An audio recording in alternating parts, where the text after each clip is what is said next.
죄송합니다. 다시 잠깐만 기도하고 말씀 전하십시다. 하나님 아버지, 우리의 찬양을 받으시고 부족한 종에게 말씀을 전할 힘을 주셔서 하나님의 영광을 위하고 또 주를 경외하는 자들의 유익을 위하게 하시옵소서. 예수님의 이름으로 기도하옵나이다. 아멘. 아멘.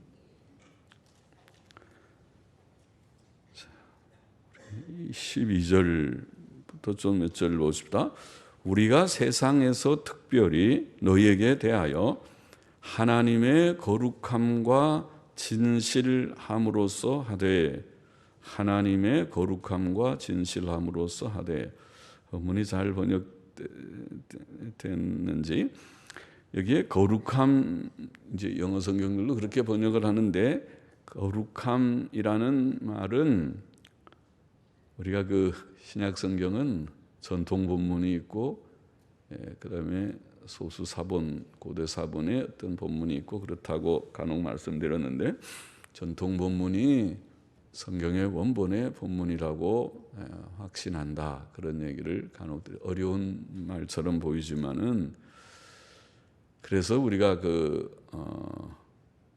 옛날 영어 성경, 옛날 영어권의 성경, 우리는 지금 한글 개혁 성경이 이것도 오래된 거지만은 1900년대 초에 구역이 나오고 한 30년대쯤에 아마 개혁이 나왔을 것인데, 그런데 영어 성경은 그보다 역사가 더 오래죠. 1611년이니까. 그러나 아직도 미국 사람들은 영어 성경, 킹제임스 성경이라는 흠정역 성경 혹은 킹제임스 성경이라고 하는 성경을 많이 쓰고 있습니다. 예배당에 예배 드릴 때 그 성경 암송할 때도 그 성경을 많이 쓰고, 그 성경하고 어떤 때는 본문이 약간 차이가 있습니다. 여튼 원어의 전통 본문은 이 단어가 단순함이라는 뜻이고, 아마 그것이 원본의 본문일 것이다 생각합니다. 단순함. 그리고 이제 하나님의 거룩함과 진실함, 그렇게 번역보다는 단순함과 하나님의 진실함, 이렇게 번역하는 것이 맞을 것 같습니다. 단순함과 하나님의 진실함, 큰 무슨 뜻의 차이가 없을 수는 있지만, 그냥 단순함이라는 말이 좀 우리말에는 없어져 버렸죠. 단순함과 하나님의 진실함으로써 하되, 육체의 지혜로 하지 아니하고 하나님의 은혜로 행함은 우리 양심에 증거하는 바니, 이것이 우리의 자랑이라. 오직 너희가 읽고 아는 것 외에 우리가 다른 것을 쓰지 아니하노니, 너희가 끝까지 알기를 내가 바라는 것은 너희가 대강 우리를 아는 것 같이 우리 주 예수의 날에 너희가 우리의 자랑이 되고 우리가 너희의 자랑이 되는 것이라. 사도 바울은 성도들을 대할 때 단순함과 하나님의 진실함으로 했다, 그렇게 고백하고 있습니다. 그렇게 증거합니다. 단순함과 하나님의 진실함. 사람이 참 복잡한 존재죠. 말을 하더라도 그 말이 진심인지 아니면 다른 어떤 뭘 계산을 하는 말인지 알 수 없는 게 사람이죠. 사람의 마음은 참 알 수가 없다, 그런 말을 많이 하죠. 같이 사는 부부라도 상대를 잘 모른다, 그런 말도 우리가 간혹 하지 않습니까? 그런데 이게 단순함과 하나님의 진실함, 참 중요한 단어라고 생각합니다. 또 바울은 육체의 지혜로 하지 않고 하나님의 은혜로 행했다, 이런 표현도 합니다. 육체의 지혜라는 말은 단순함과 하나님의 진실함이 아닌 것, 거기에 이제 소위 우리가 사람 인간 관계에서 사람들이 왜 단순하지 않고 복잡합니까? 다 계산적이기 때문이죠. 계산적이고 이기적이에요. 자기의 이익, 자기의 이해 관계, 이해 타산에 따라서 말이 복잡해지는 거예요. 그런 이해 타산이 없는 어린아이들은 그런 이익에 대한 관심이 없으니까 단순해요. 말하면 다예요.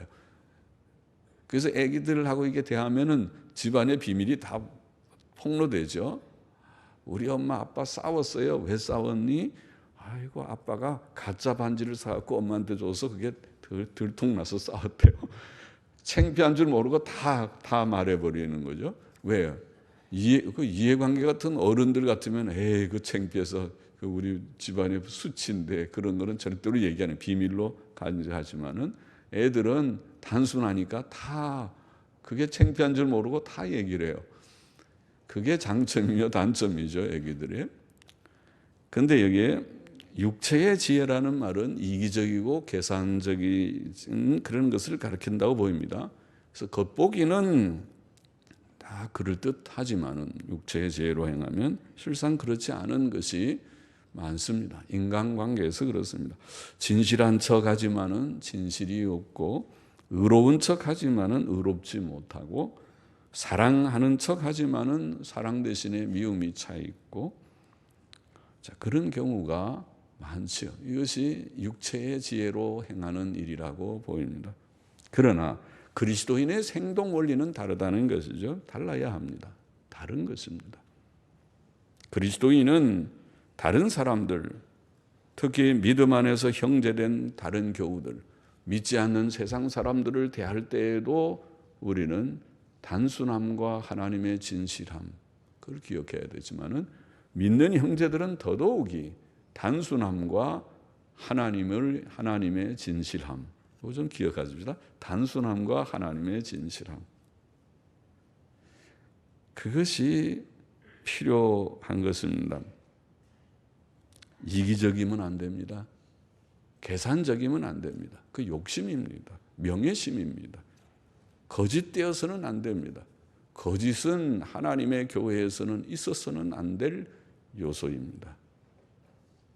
주님 말씀에 거짓은 마귀의 속성이다. 마귀는 거짓말쟁이의 압이다 그랬어요. 압이다. 그런데 하나님의 자녀들이 거짓말을 일삼으면 하나님의 자녀가 아니라 마귀의 자녀구나 싶은 일이 되겠죠. 안 되는 것입니다. 사람의 꾀나 세상적인 생각으로 하는 모든 육체의 일을 버리고 하나님을 경외함 가운데 하나님의 진실함과 단순하고 솔직한 함으로 행하는 이것이 그리스도인의 행동 원리라고 봅니다. 맞습니까? 바울은 지금 그렇게 말하는 것입니다. 내가 여러분들을 대할 때 단순함과 하나님의 진실함으로 행하였다. 그렇게 말합니다. 바울은 복잡하게 이중적이고 그 바울의 속내를 알 수가 없어요. 우리 앞에는 저렇게 말하지만은 번지르하게 말만 그래요. 속은 달라요. 그런 바울이 일 수가 없어요. 바울만 그런 것이 아니라 저와 여러분 우리도 그런 사람이어서는 안 되고 그런 사람일 수 없어요. 그런 사람이면 하나님께서 내쳐버릴 것입니다. 그런 사람은 하나님께서 그를 멀리 하실 것입니다. 그렇죠? 하나님은 순진한 사람, 순수한 사람, 단순한 사람, 단순한 사람. 그래야 되지요. 그래야 사랑이 되지요. 그래야 가족 관계도 되고, 교회 관계도 되고, 그래야 진리 운동을 하고 그러죠. 거기에 만일 단순함이 없으면은 그거 어떻게 하겠어요? 누구를 믿고 하겠어요? 철석같이 믿었는데 어느 날 보니까 거짓말이었습니다. 그러면은 하루아침에 쌓아놨던 모든 인간관계가 하루아침에 무너져 버리는 것이 아닙니까? 또 그는 하나님 앞에서 하나님의 은혜를 의지하며 행한다 그랬습니다. 그렇죠? 이것이 다 은혜로 돼. 우리 속의 본성은 죄악되지만은 하나님의 은혜로 우리가 할 때에 그렇게 될 줄을 믿습니다. 단순함과 하나님의 진실함으로. 이 하플로테스라는 단순함이란 이 단어는 로마서 12장에는 우리가 구제할 때에 성실함으로 한다고 우리가 번역됐던가요? 거기에 그 하플로테스입니다. 단순하게, 구제도 단순하게, 복잡하게 하면은 구제가 되지를 않는다. 단순하게 해야 되듯이 인간관계가 영어로는 simplicity입니다. simplicity. 단순하게 그렇게 단순함과 또 하나님의 진실함으로 하라. 사도 바울의 심정은 편지로 다 표현되었습니다. 그들이 읽고 아는 것이 그의 마음 전부입니다. 그 이상도 그 이하도 그 외에 어떤 것도 아닙니다. 숨겨진 다른 마음은 없었습니다. 그것이 단순함과 솔직함입니다. 오직 사도 바울은 주 예수 그리스도의 재림의 날에 자신이 교인들의 자랑이 되는 것을 원하였습니다. 그렇죠? 말씀을 전하는 전도자와 말씀을 받는 자, 설교자와 회중, 목사와 교인들의 관계는 그런 관계여야 할 것입니다. 그래야 오직 바라는 것은 주의 재림 때에 저분이 우리 목사님이었어요. 우리가 그에서 설교 많이 들었어요. 그분을 통해서 전도 받았어요. 그리고 예수 잘 믿고 주 앞에 서고, 또 반대로 전도자는 이분이 우리 교인이었습니다. 아무개 직분자, 아무개 성도, 아무개죠. 제가 잘 알죠. 그분 참 진실하고 참 예수님 바로 믿었어요. 그 한마디, 그 외에 다른 것이 뭐가 있습니까? 설교자와 말씀을 전한 자와 받는 자, 바울과 고린도 교인, 또 목사와 교인들, 모든 교회의 목사와 교인들이 그럴 것입니다. 그래서 성도는 전도자들에게 영광과 자랑이 되고, 전도자는 그들에게 영광과 자랑이 되는 그 밖에 다른 소원이 없다.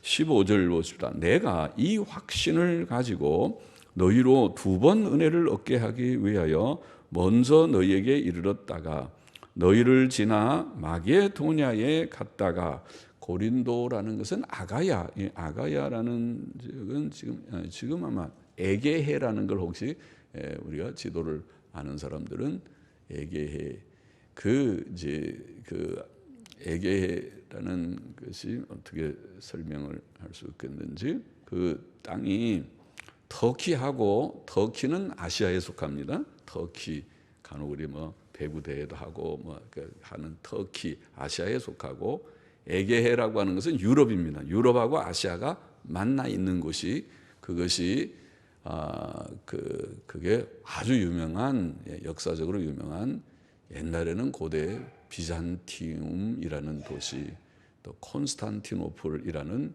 도시, 지금은 아마 이스탄불이라는 도시입니다.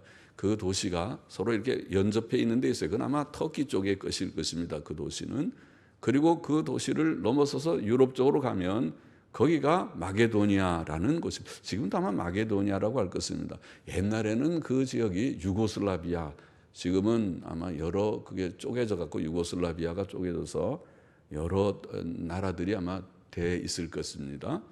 복잡해서 요새 지도는 제가 잘 모르는데, 그리고 그 다음에 그 남쪽으로 아가야, 에게해가 있는 아가야가 거기에 있어. 그것이 그리스가 있고, 그래서 거기 고린도는 아가야 쪽에 있고, 지금 마게도냐에 올라갔다가 아가야로 오고 그 얘기를 하고 있는 것입니다. 너희를 지나 마게도냐로 갔다가 다시 마게도냐에서 너희에게 가서, 그러니까 북쪽으로 올라갔다가 또 남쪽으로 내려오고, 이 얘기죠. 너희가 보내줌으로 유대로 가기를 경영하였으니, 유대로 가려면 거기에서 바다를 건너서 터키, 그걸 소아시아라고 합니다. 터키에서 육지로 계속 한참 가서 유대로 갈 수도 있고, 아주 먼 길이고, 그렇지 않고 바다로 배를 타고 가면 좀 직행해서 또 유대로 가는 길이 있고, 유대로 가는 그 전도 여행을 하기 때문에 먼 길을 다니면서 고생을 하면서 그 옛날에 전도 여행을 했어요. 우리 집 사람도 미국에 어저께 좀 간다 그래 다녀와요. 11시간 걸린다고요? 11시간. 갈 때는 11시간, 올 때는 13시간. 그래서 긴 시간에 조심해요. 전화를 해보니까 바로 옆자리에 대만 자매가 있어가지고 같이 얘기하면서, 그도 예수 믿는 사람이래. 성경을 보고 있으니까 그게 코리안 바이블이냐고 그렇다고 그러니까 자기도 예수 믿는다 그래서 대화를 하면서 그렇게 심심치 않게 갔다고 그러더라고요. 그렇게 먼 길을, 요새는 비행기가 빠르니까 아주 좋은 비행기로 왔다 갔다 하니까 그래도 11시간이지만은 옛날이야 그 얼마나 먼 길입니까? 제가 유학 가기 전에 예전에 간 나이 연세든 그 세대들은 배 타고 갔으니까요. 아마 한 달씩이나 걸렸는지 배 타고 유학을 가기도 하고 그러는 시대인데 그 옛날에 얼마나 여행이라는 것이 힘들었겠습니까? 자, 그런 여행 계획을 바울이 본래 여행 계획은 고린도에 갔다가 거기서 마게도냐 북쪽으로 갔다가 그 후에 다시 고린도에 와서 거기에서 유대로 아마 배를 타고 바닷길로 해서 유대로 돌아오는 유대는 유다 땅 팔레스타인을 말하죠. 돌아오는 것이었습니다. 그의 이런 여행 계획은 쉽게 예하고 쉽게 아니요하는 경솔한 계획이 아니었다고 말합니다. 육신적 인간적 계획이 아니었습니다. 하나님의 종이니까 기도하면서 많이 기도하면서 이렇게 할까 저렇게 할까 이것이 하나님의 뜻입니까 저것이 하나님의 뜻입니까 많은 기도의 그런 결론으로 그가 결정하고 행하고 했겠죠. 그런 말을 합니다. 그는 하나님께서 믿음직하시며 자, 내가 다 읽었는가요? 혹 다 안 읽은 것 같죠? 경영할 때 어찌 경홀히 하였으리요 혹 경영하기를 육체를 조차 경영하여 예예하고 아니라 하는 일이 내게 있었겠느냐. 하나님은 미쁘시니라. 우리가 너희에게 한 말은 예하고 아니라 함이 없노라. 우리 곧 나와 실루아노와 실루아노는 신라라고도 하죠. 실루아노와 디모데로 말미암아 너희 가운데 전파된 하나님의 아들 예수 그리스도는 예하고 아니라 함이 되지 아니하였으니 저에게는 예만 되었느니라. 하나님의 약속은 얼마든지 그리스도 안에서 예가 되니 그런즉 그로 말미암아 우리가 아멘하여 하나님께 영광을 돌리게 되느니라. 자, 바울은 하나님께서 믿음직하시고 진실하시듯이 자신의 말도 경솔함이나 불신실함으로 한 것이 아니고 진실함으로 한 것이라고 말합니다. 이것은 그들이 전파한 예수 그리스도의 경우에도 적용됩니다. 우리 주 예수 그리스도께서는 경솔하게 예하고 아니요 하는 분이 아니셨죠. 그는 불신실하신 분이 아니셨습니다. 저에게는 예만 되었다는 말은 오직 저에게는 예가 있었다 이런 뜻입니다. 주 예수 그리스도께서는 하나님 아버지의 뜻을 순종하여 예하시고 끝까지 죽기까지 그것을 지키셨다는 것입니다. 주 예수 그리스도께서는 신실하셨습니다. 사도 바울은 또 하나님의 약속은 얼마든지 그리스도 안에서 예가 되니 그런즉 그로 말미암아 우리가 아멘하여 하나님께 영광을 돌리게 되느니라. 그래서 우리도 그렇죠. 우리도 하나님 안에서 신실하게 행하는 종들이나 성도들이 이것을 배워야 되죠. 아까 단순함과 하나님의 진실함은 모두들에게 적용되는 대원론이죠. 하나님의 약속은 여기 하나님의 약속은 구원의 약속이죠.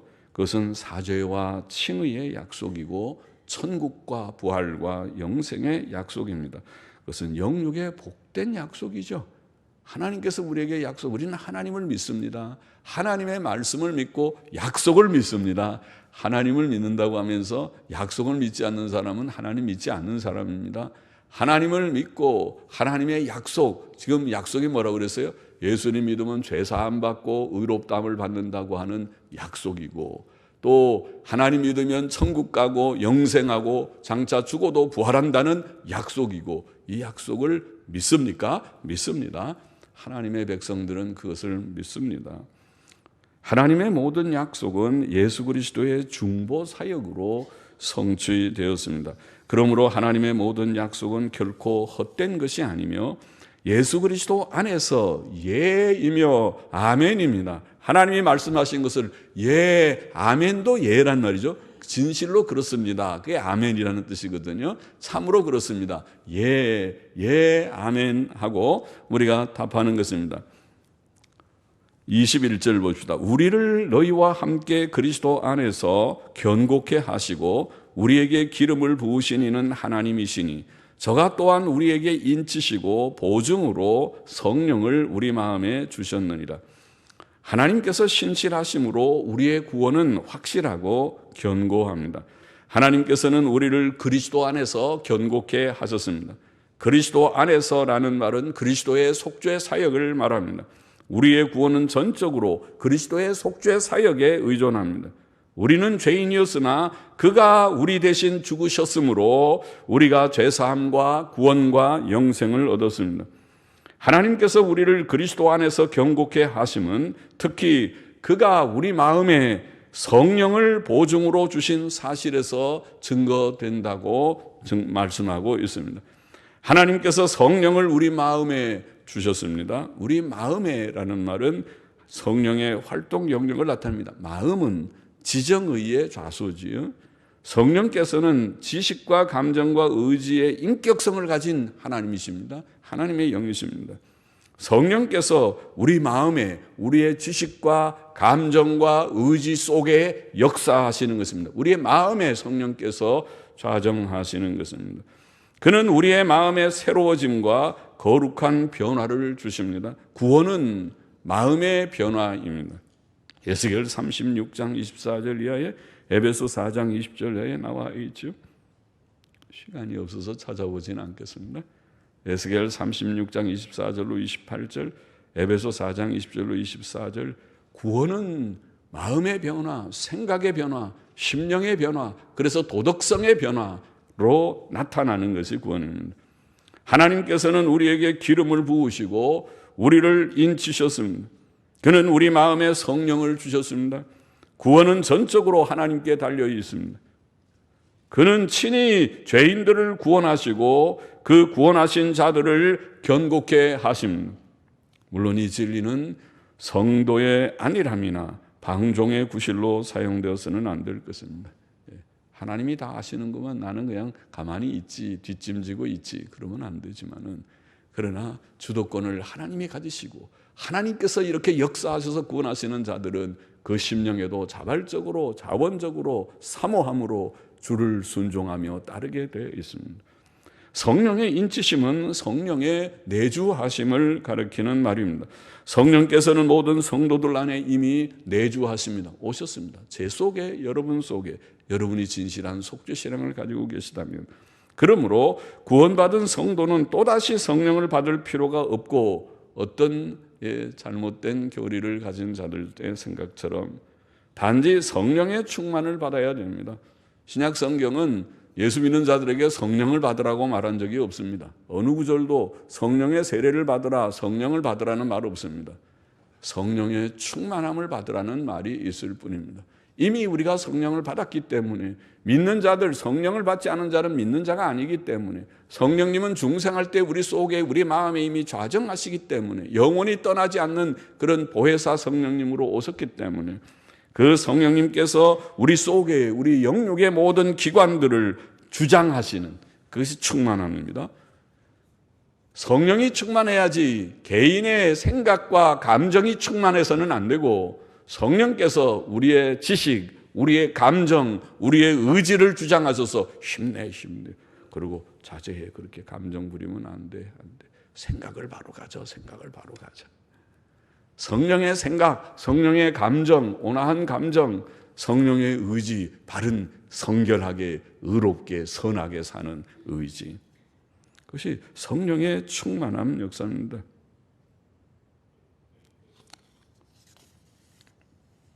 성령께서는 우리의 구원을 보증하시는 보증자로 오셨다. 하나님이 우리의 구원을 보증하는 것은 세 가지가 있는데, 하나님의 선택의 불변하심이 그렇고, 예수 그리스도의 속죄 사역의 완전하심, 속죄가 완전하고, 지금도 주님은 중보 사역을 계속하실 정도로 완전하고, 셋째가 성령의 인치심이라는 거죠.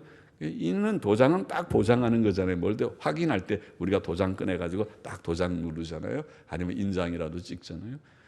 성령께서 우리 속에 오셨다는 것은 너는 구원받았다, 내가 너를 끝까지 보장한다 하는 도장과 같은 인치심이라고 표현했어요. 감사하죠. 우리의 구원이 이렇게 든든한 구원이라는 것이 감사하죠. 23절 보십시다. 내가 내 영혼을 두고 하나님을 불러 증거하시게 하노니. 이게 일종의 맹세죠. 맹세는 하나님의 이름을 부르고 무엇을 말하면 그게 맹세합니다. 바울은 맹세를 하는 것입니다. 오늘 우리도 하나님 앞에서 맹세할 수 있어야 됩니다. 하나님의 이름 앞에서 말할 수 있어야 돼요. 그런데 하나님 앞에서 거짓말하면 하나님께서 가만히 두지 않죠. 천벌을 내리죠. 천벌은 무서운 거죠. 하나님 앞에서 그래서 맹세는 참 신중하게 하는 것입니다. 맹세할 수 있습니까? 그 말은 엄숙한 것입니다. 맹세할 때 거짓말로 맹세하면 하나님께서 보시고 그에게 벌을 내리실 것이기 때문입니다. 사도 바울은 하나님을 불러 증거하시게 하노니 다시 고린도에 가지 아니한 것은 너희를 아끼려 함이라. 우리가 너희 믿음을 주관하려는 것이 아니요. 주관하려고 하면은 수시로 가서 통화해가지고 요즘에는 뭐 안 가도 전화로 계속 불이 나게 전화통에 전화를 해서 그래서 상대의 생각을 내 생각으로 만들려고 하겠죠. 너희의 믿음을 주관하려는 것이 아니요 오직 너희 기쁨을 돕는 자가 되려 함이니. 우리가 가는 것은 주관하려고 하는 것이 아니라 너희의 기쁨을 돕는, 너희가 이미 믿기 때문에, 이는 너희가 믿음에 섰습니다. 그들이 믿는 자인지를 알기 때문에, 믿은 것을 알기 때문에. 바울의 관심은 잘 믿는 것밖에 없어요. 다른 거 없어요. 바울이 뭐 바울 왕국을 만들려고 합니까? 바울이 거기서 왕국을 만들게요? 평생 거기서 3대 세습체제 하는 왕국을 만듭니까? 그런 것이 아니고 바울은 그런 관심 없어요.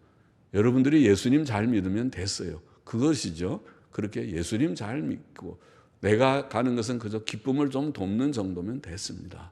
그 다음에 내가 안 가도 됩니다. 그 말이죠. 안 가도 됩니다.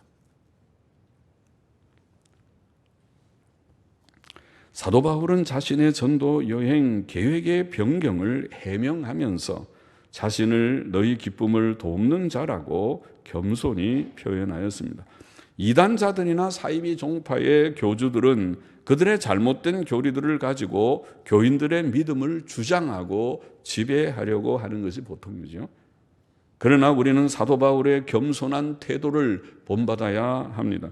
우리의 양심의 주인은 오직 삼위일체 하나님뿐이십니다. 하나님만, 그리고 하나님의 말씀인 성경만 우리의 영혼과 양심을 주관할 수 있습니다. 더욱이 하나님께서는 우리의 구원을 보장하시고 보증하십니다. 그러므로 우리는 목사든지 교사나 권찰이든지 다른 이들의 기쁨을 돕는 자로 처신하십시다. 그 정도면 됐습니다. 우리는 속죄신앙에 굳게 서서 서로를 위로하고 서로의 기쁨을 돕는 자가 되어야 하겠습니다. 본문의 교훈을 정리해 보십시다. 첫째로 우리는 하나님 앞에 살며 서로를 단순함과 하나님의 진실함으로 대하자. 단순함과 하나님의 진실함으로 대하겠습니다. 사랑엔 거짓이 없어야 합니다. 상대의 마음이 좀 보이는 것이 좋습니다. 아이고, 저 사람 속내를 알 수가 없어. 어떤 때는 이랬다, 어떤 때는 저랬다가, 아이고, 그렇게 알 수가 없어. 그것은 상대의 이기적이고 계산적인 것 때문에 그런 거짓과 위선이 나올 수 있어요. 그것을 버려요. 모든 욕심을 버려요. 이기심과 명예심과 그런 계산을, 이해타산적인 계산을 버려요. 그래야 단순함과 하나님의 진실함이 나올 것입니다. 단순함과 하나님의 진실함으로 서로를 대해야 되고, 둘째로 하나님께서는 신실하시며 우리에게 성령의 기름 부으심을 주심으로써 우리를 인치셨고 구원을 보증하셨습니다. 놀라운 그런 진리죠. 모든 신자에게는 성령의 기름 부으심이 있습니다. 요한일서 2장 27절도 증거했죠. 성령께서는 우리의 위로자와 돕는 자, 보혜사라고 우리는 요한복음 14장에는 번역했죠. 보혜사라는 파라클레토스라는 말은 영어 성경, 옛날 성경 컴포터, 위로자라고 번역했습니다. 위로자, 혹은 격려자. 얼마나 좋아요. 성령께서 우리 가운데 계셔서 우리가 때때로 낭망하고 힘이 빠질 때, 코가 좀 빠진다고 말하죠. 코 빠질 때 코 빠지지 마. 힘내. 그런 것 갖고 힘 잃으면 어떻게 해? 주의 일을 어떻게 해? 이 세상이 얼마나 험하고 복잡한 세상인데 그래서 세상을 살겠어? 성령님께서 우리를 그렇게 격려하듯이 힘내셔요. 힘내라. 아무개 힘내라. 그렇게 하시는 것입니다. 그것이 컴포터입니다. 보혜사입니다. 성령께서 우리 가운데 오셔서 보증으로 오셔서 구원을 보증하시면서 위로 격려하시고 헬퍼입니다. 도우시는 것입니다. 끝날까지 우리를 버리지 않고 지키실 것을 믿습니다. 셋째로 우리는 여기 또 중요한 거 있죠. 남의 믿음을 주관하려고 하지 말고 남의 생각을 내가 지배하고 주장하려고 하지 말고 당신이 뭔데 주장해요? 주장할 자는 하나님밖에 없습니다. 성경밖에 없어요. 우리는 서로 어떻게 하라고요? 기쁨을 돕는 정도만 해요. 기쁨을 돕는 자가 돼야 돼. 남에게 기쁨을 빼앗아 가지나 말고 시끌시끌하게 당신 마음도 시끌시끌하지 말고 평안하고 기쁨이 넘쳐야 되고 그리고 남한테도 기쁨과 평안을 전달하는 자가 되어야 하겠어요. 그러셔야 되겠죠? 그래야 되지. 남 기쁜 사람 기쁨을 빼앗고 남 평안한 사람 평안한 데다가 시끌시끌한 마음을 일으키고 그거는 파괴적인 게 덕이 없는 것입니다. 건덕을 세우는 것은 기쁨을 돕는 바울의 태도처럼 온유와 겸손으로 나는 여러분에게 기쁨을 돕는 자가 되기를 원할 뿐입니다. 우리의 양심의 주인은 하나님뿐입니다. 내가 여러분을 다스리고 싶은 마음은 초도 없습니다. 그런 마음이 우리 서로들에게 있다면 남편과 아내에게 또 우리 모든 각 회의 회장들과 또 회원들에게 또 교회의 당회원과 교인들에게 목사와 교인들에게 그 마음이 있다면 잘 되겠죠.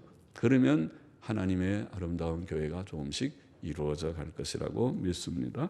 기도하십시다. 하나님 아버지, 하나님 앞에서 서로를 단순함과 하나님의 진실함으로 대할 수 있도록 은혜를 주시고 성령께서 우리 마음에 오셔서 보증하시고 인쳐주시고 우리에게 위로자와 돕는 자가 되신 것을 참으로 감사하며 또 우리도 남을 지배하는 자가 아니라 남의 기쁨을 돕는 자가 되는 그러한 큰 은혜, 하나님께서 구주이시고 하나님이 우리의 양심의 주인이시므로 하나님께서 다 선한 일을 행하시므로 우리는 감사하며 기뻐하며 서로를 돕는 기쁨을 돕는 역할을 하는 저와 우리 모두가 되게 하옵소서. 예수님의 이름으로 기도하옵나이다.